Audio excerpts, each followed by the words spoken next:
Bueno amigos, pues nos encontramos en Punta Larga, en una finca aquí en el municipio de Fuencaliente, y hoy vamos a hablar del glifosato. El glifosato es el principio activo de muchas marcas de herbicidas. Y en Estados Unidos un juez dictaminó que el gigante químico Monsanto tendrá que pagar a un hombre 289 millones de dólares. Esta multa se debe a la acusación de provocar cáncer a un jardinero con el herbicida glifosato. El tribunal también determinó que la compañía no advirtió el riesgo para la salud que representa el uso de sus productos. Se trata del primer caso judicial referente a la relación de glifosato con el cáncer. Nosotros empezamos a plantearnos hacer un programa. ¿Por qué? Porque si el Tribunal Superior de Justicia dictamina eso, es que una relación con el cáncer y la utilización del glifosato. Tenemos con nosotros a Javier López Cepero, que sabéis que es doctor en Ingeniería Agrónomo y pertenece al Servicio Técnico de Coplaca, y vamos a saludarlo. Javier, buenos días. ¿Qué tal? Buenos días, Lucio. ¿Qué es lo que ocurre? Lo que ocurre es que ha habido una sentencia, ha habido un ciudadano americano, un jardinero, que ha demandado a una empresa fabricante de productos de herbicida, en este caso a Monsanto, porque achaca el cáncer que sufre a la utilización de un herbicida a base de glifosato, sin que en la etiqueta se le advirtiera de esa posibilidad. Entonces, bueno, el tribunal lo que ha hecho es considerar que hay antecedentes, en el sentido de que la Agencia Internacional del Cáncer efectivamente catalogó en su momento, en 2015, al glifosato como probablemente carcinogénico. Entonces, bueno, este Tribunal de San Francisco se agarra a esa catalogación para decir que efectivamente Monsanto debería haber indicado en la etiqueta el peligro que tiene este producto. Javier, pregunta del millón, la verdad que difícil. ¿Es verdad que el glifosato produce cáncer? Yo no te puedo contestar a eso, no. Dentro de mi ámbito de trabajo no. Yo lo que sí te puedo decir es lo que hay. Vamos a ver, hay dos posturas. Por un lado está la postura de la Agencia Internacional de Investigación en el Cáncer, que efectivamente catalogó al glifosato dentro de un grupo de sustancias que llama probablemente carcinogénicas, o sea, donde hay cierta evidencia de que esa sustancia puede causar cáncer en humanos. Se basan en estudios, a lo mejor, evidentemente no hechos en humanos. A nadie se le aplica una sustancia para ver si causa cáncer, evidentemente. Son estudios que se han hecho en animales, en embriones. Entonces, bueno, parece que hay una cierta evidencia tanto de mutagénesis como de temas de este tipo. Y bueno, y luego por otro lado hay otra postura, que es la postura de la EFSA, que es la Agencia Europea de Seguridad Alimentaria, que viene a decir que esos estudios no son concluyentes y que hay también otro cierto número de estudios que demuestran, también entre comillas, que esa sustancia no es carcinogénica. Entonces, bueno, ahora mismo la situación está, pues, digamos, entre dos aguas, ¿no? La catalogación del glifosato dentro de esta categoría tipo 2 como probablemente carcinogénica, digamos, los que defienden el uso seguro del glifosato o la no carcinogenicidad de la sustancia, dicen también que, bueno, que en esa misma categoría se encuentran, por ejemplo, pues la carne roja. Hemos oído también recientemente, bueno, el peligro de que consumir demasiada carne roja pues puede causar cáncer, o el uso de determinadas sustancias, productos que se utilizan en peluquería, o incluso el tema del café o el mate. O sea, se leen argumentos diciendo, bueno, pues el glifosato, si el glifosato causa cáncer, también tomar café o tomar mate causa cáncer. ¿Por qué? Bueno, pues porque evidentemente si alguien se toma un café no hay problema, pero alguien que esté continuamente tomando café o tomando mate, como hacen en Uruguay y en Argentina, que es una continua ingesta de agua hirviendo, casi muy caliente, evidentemente puede tener problemas de cáncer de esófago, ¿no? O incluso el tomar el sol. O sea, ¿el tomar el sol puede causar cáncer? Pues depende. Alguien que esté continuamente expuesto a la radiación solar sin la protección adecuada, pues sí. Entonces, la catalogación del glifosato dentro de esta categoría hace que los defensores, por decirlo así, del glifosato, porque aquí no hay buenos y malos, vamos a decir que hay dos posturas, los defensores del glifosato dicen que es tan peligroso como tomar el sol o tan peligroso como tomar café. A mí lo que me parece es que el caminar es algo muy parecido a lo que pasó con el tabaco en su momento. De hecho, también hay uno busca en la red y encuentra demandas millonarias contra Philip Morris en su momento, de no sé cuántos mil millones de dólares, por una persona que adquirió un cáncer porque en las cajetillas no advertía de este riesgo. Entonces, bueno, puede ser que ocurra algo parecido. No digo que el caminar sea el mismo, o sea, que el desarrollo del asunto termine igual que como terminó con el tema del tabaco, que es obligar a las empresas tabaqueras a poner esos pictogramas, esos dibujos en las cajetillas, advirtiendo del riesgo que causa el fumar, pero sí es cierto que, bueno, que hay indicios de que el glifosato puede ser carcinogénico. Entonces, de entrada, ya se están curando en salud las organizaciones, y nunca mejor dicho en salud, poniéndolo ya en el tipo 2, en el cual dicen, podría. Sí, efectivamente. Entonces, bueno, también estamos hablando de dosis. Por pasar por delante de una botella de glifosato no te va a dar un cáncer, pero a lo mejor por utilizarlo de manera reiterada, o no como se usa en Europa. En Europa hay una directiva que prohíbe las aplicaciones aéreas, las fumigaciones aéreas. Sin embargo, en otras zonas del planeta, las aplicaciones de glifosato sí se hacen con avioneta, y a lo mejor las condiciones de seguridad de los trabajadores o de la gente que vive en ese entorno, pues no es la adecuada, y ahí la exposición al glifosato o a un herbicida en general sí es mayor. Vamos a explicar a cámara lo que acaba de comentar Javier, y es la utilización por medio de avionetas de la aplicación de glifosato. Y ustedes preguntarán, bueno, ¿y entonces quemarán las plataneras? No. Monsanto en su momento se ocupó de hacer plantas transgénicas que eran capaces de ser resistentes al glifosato, para que usted echara todo lo que quisiera, ¿no? Sí, hay determinados cultivos, principalmente la soja, en la cual, bueno, pues las empresas han desarrollado unas variedades que son resistentes al glifosato. Entonces, bueno, si tenemos un campo de soja, donde hay soja y hay, entre comillas, malas hierbas, aunque no sea un término que me guste utilizar.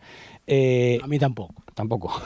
Bueno, pues si tenemos la soja y tenemos las malas hierbas y aplicamos un herbicida, si la soja es resistente a ese herbicida, evidentemente se van a morir las malas hierbas, pero se va a mantener la soja. Entonces, bueno, la relación entre transgénicos y glifosato viene por ahí, porque normalmente la empresa que fabrica, entre comillas, la semilla, o que obtiene la semilla resistente al glifosato, y la empresa que fabrica el glifosato es la misma, que en este caso es Monsanto.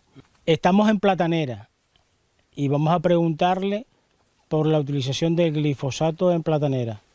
Se utiliza, ¿no? Sí, a ver, el glifosato está autorizado en platanera. El glifosato es una de las sustancias que el Ministerio autoriza para su uso en platanera. También muchas veces me preguntan, ¿en producción integrada se puede utilizar? Pues sí, pues sí. En producción integrada, de hecho, en producción integrada de platanera no hay restricción respecto a los productos utilizables en platanera. O sea, todos los productos que el Ministerio permite para platanera se pueden utilizar también en producción integrada.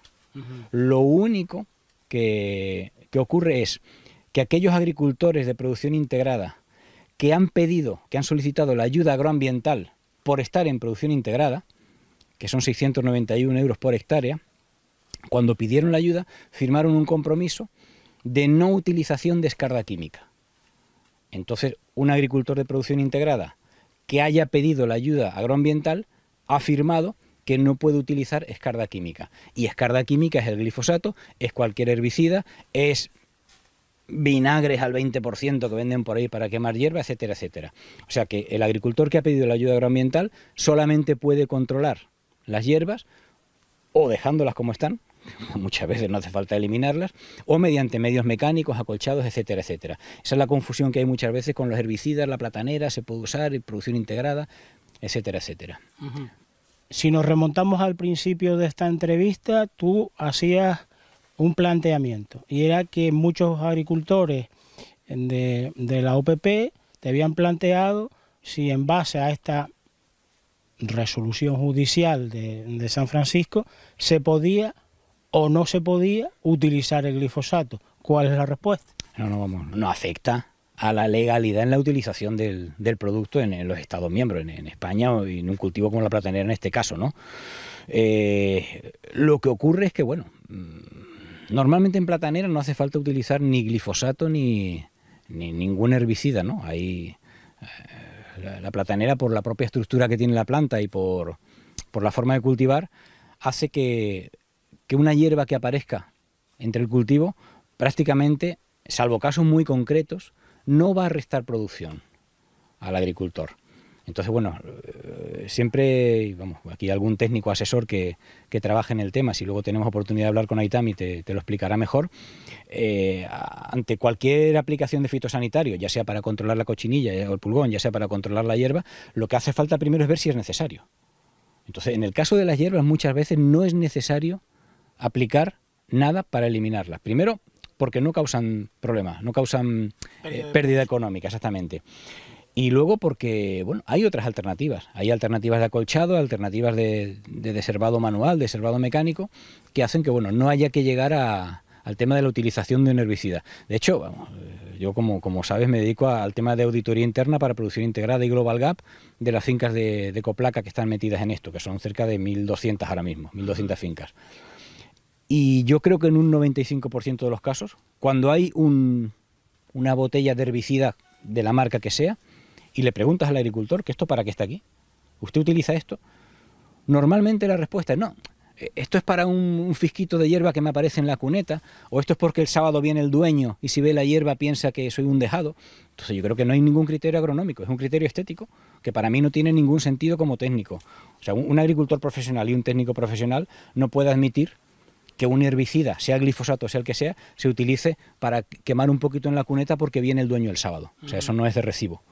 Entonces yo creo que tenemos que ir desterrando poco a poco el uso de todos aquellos fitosanitarios que no son realmente necesarios. Vamos, si en algún momento dado algún agricultor con la instrucción del técnico pertinente considera que es necesario la utilización de un producto a base de glifosato, lo que sí tiene que tener claro es que eso debe quedar sentado en el cuaderno de campo y que debe protegerse adecuadamente. ¿Cómo debe protegerse si va a utilizarlo?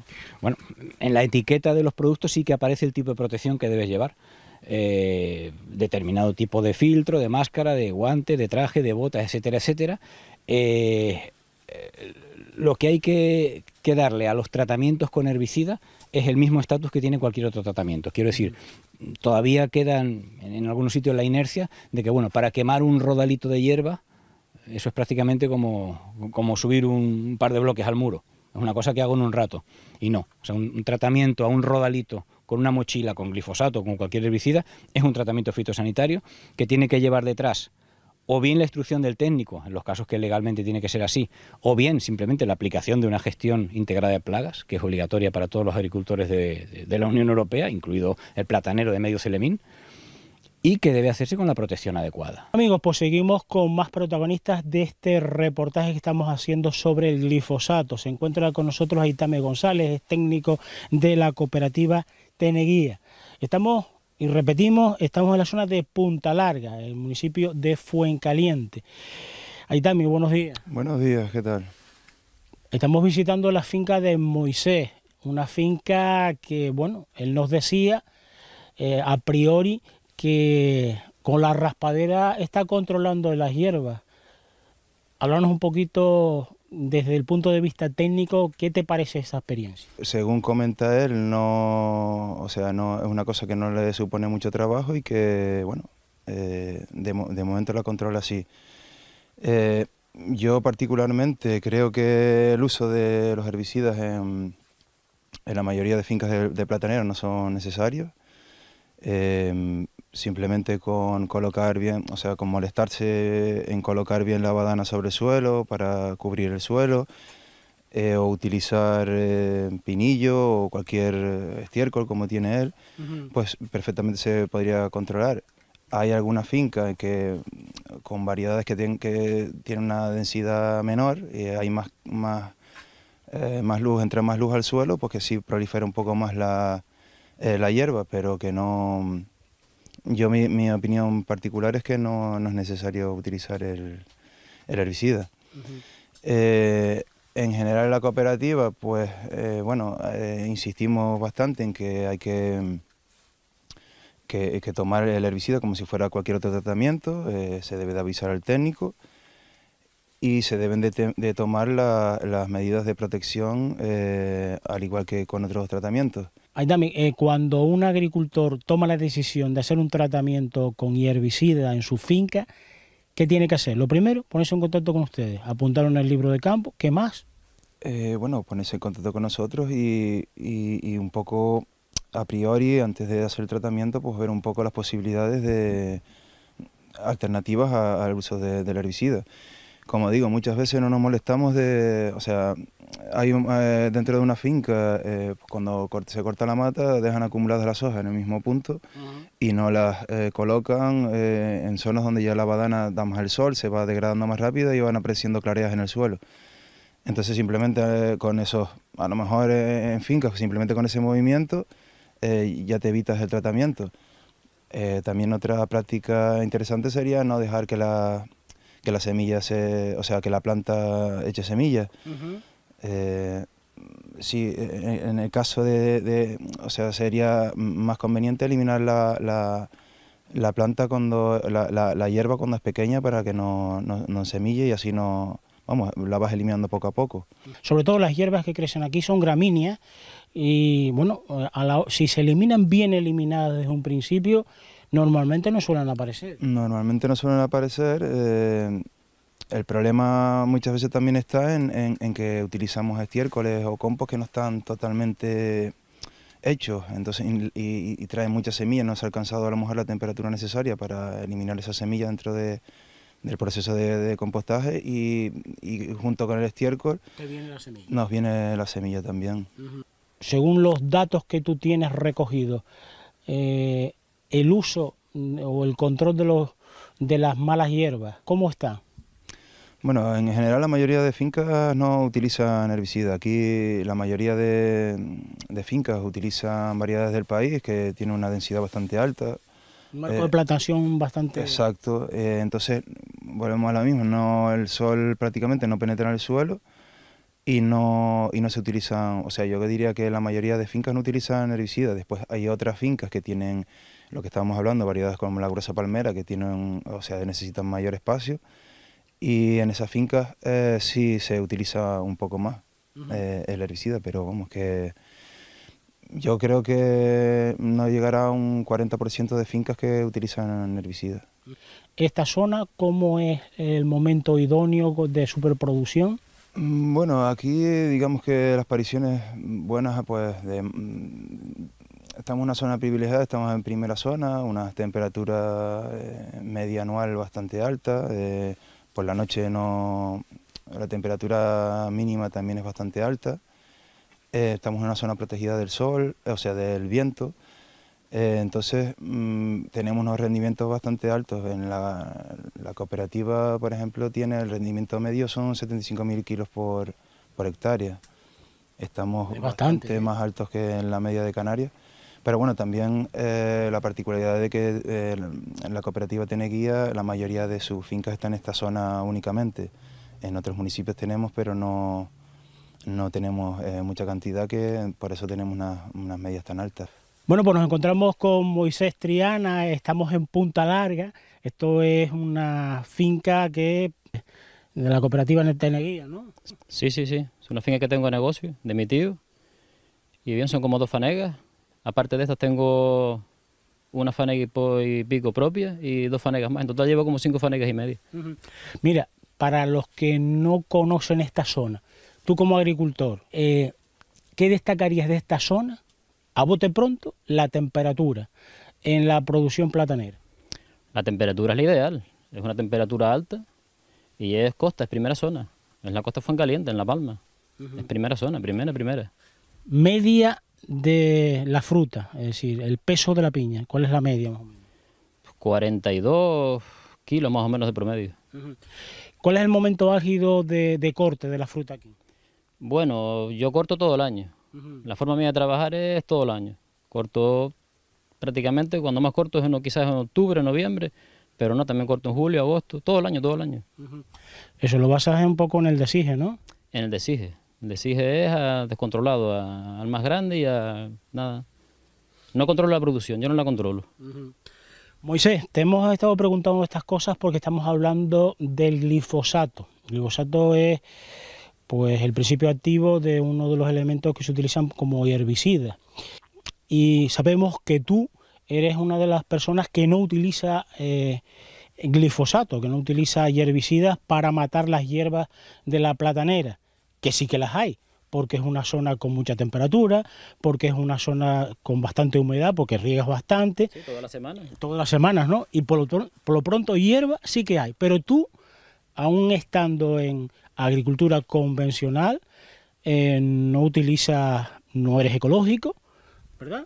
No soy ecológico, pero también hay que decir que, aparte de que no utilizo herbicidas, tampoco utilizo pesticidas. Llevo ya como 10 años sin utilizar veneno. ¿Y no eres ecológico? No soy ecológico. Bueno, Mi filosofía es que todo lo que se pueda hacer de forma lo más natural posible, lo hago, aunque me lleve un poquito más de trabajo.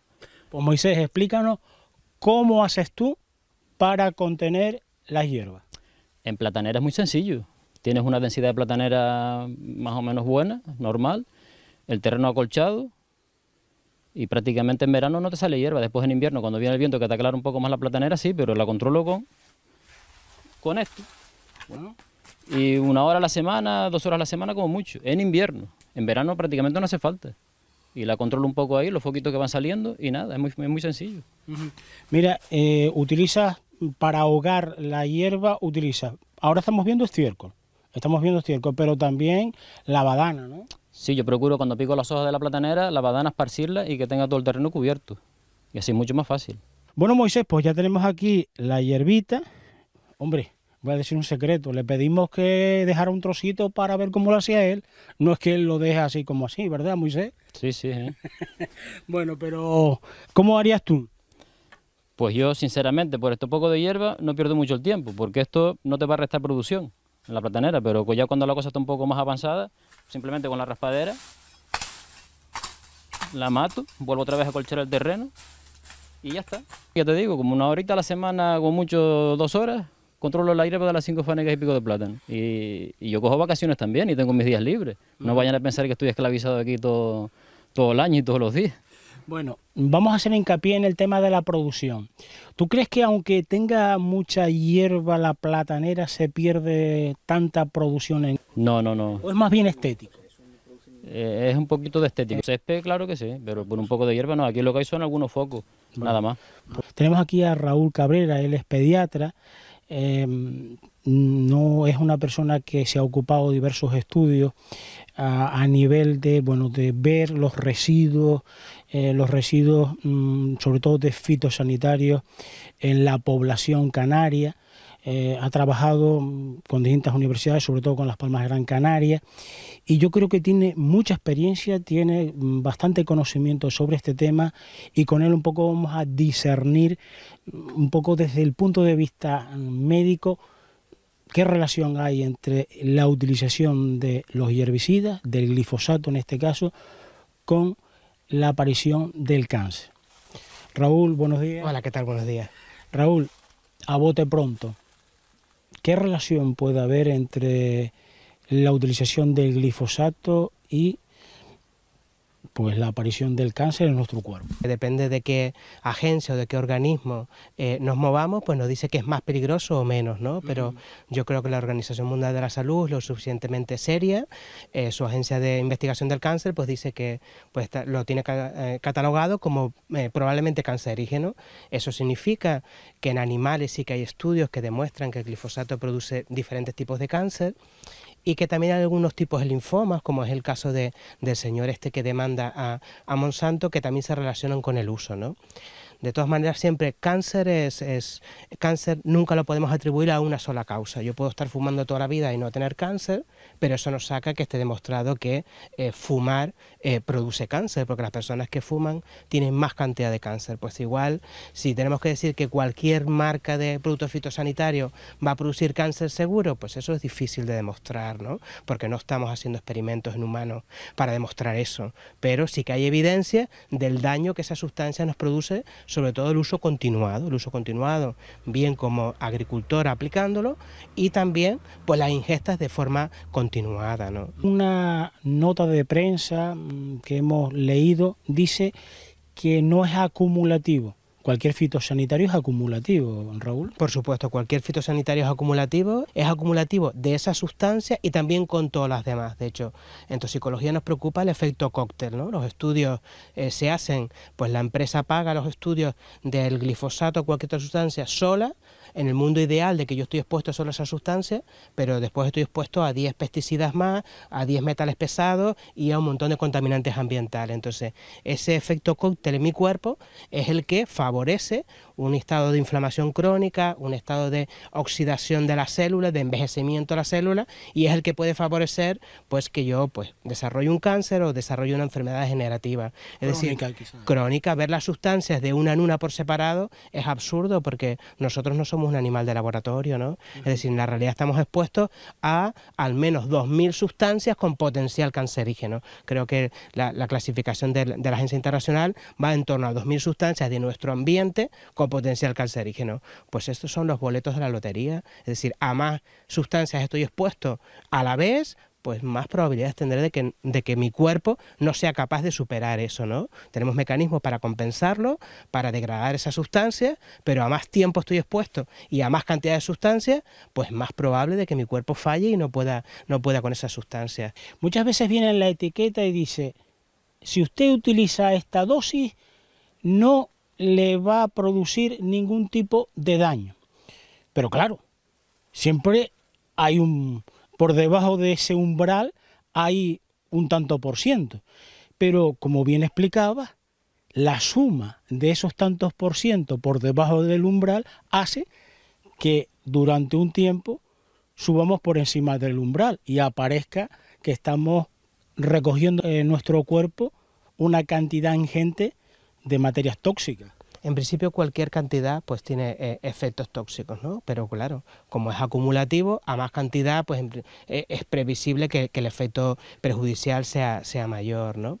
En el caso de los herbicidas, yo destacaría que no existe el concepto de que es igual de tóxico que cualquier otro producto fitosanitario, ¿no? Parece que si yo uso un insecticida y veo que lo aplico y el insecto se muere al momento, pues parece, el sentido común nos da la capacidad de decir, bueno, pues esto debe ser tóxico para mí. Pero los herbicidas parece que como es algo solo para las plantas, pues no es tan tóxico para el ser humano. Por eso es importante destacar la protección del agricultor a la de aplicarlo igual que si fuera un insecticida, ¿no? Porque realmente pues los estudios demuestran eso, que por lo menos a nivel de laboratorio, a nivel de investigación, pues es igual de perjudicial que cualquier otra sustancia, el glifosato o cualquiera de los herbicidas, ¿no? Ahora mismo pues ahí hay muchos intereses económicos y mediáticos, pero podría ser extrapolable a cualquiera de los otros insecticidas que ahora mismo están autorizados, ¿no? Entonces, la labor más importante de todo es la protección, ¿no? El uso adecuado solo, como la reglamentación lo dice, solo cuando no queda otra alternativa, y la protección del agricultor, ¿no? y del entorno, ¿no? ¿Se encuentran muchas enfermedades crónicas relacionadas con la utilización de fitosanitarios? Bueno, el problema es que no tenemos datos, ¿no? Es decir, en Canarias carecemos de datos de ese tipo, ¿no? Tenemos que extrapolar la información que tenemos de los estudios americanos, donde todo se cuantifica porque la sanidad es privada y donde sí se ve que las poblaciones expuestas de zonas agrícolas tienen más enfermedades neurodegenerativas, tienen más enfermedades cardiovasculares y también hay un aumento de incidencia de cáncer, ¿no? Pero realmente en nuestra población, bueno, hay algún estudio en el sur de Andalucía que también demuestra pues que las zonas más intensas agrícolas pues también aumentan las enfermedades tipo demencia, Parkinson, enfermedades psiquiátricas. Yo uso insecticidas que la base es paralizar los nervios de los insectos, pues parece lógico también que eso de forma crónica mantenida en las neuronas mías, en mis nervios, pues vayan produciendo un daño a largo plazo, ¿no? Pero en nuestro medio no tenemos datos de esa relación, pero porque no se ha estudiado, porque no hay fondos y porque nadie lo está estudiando, ¿no?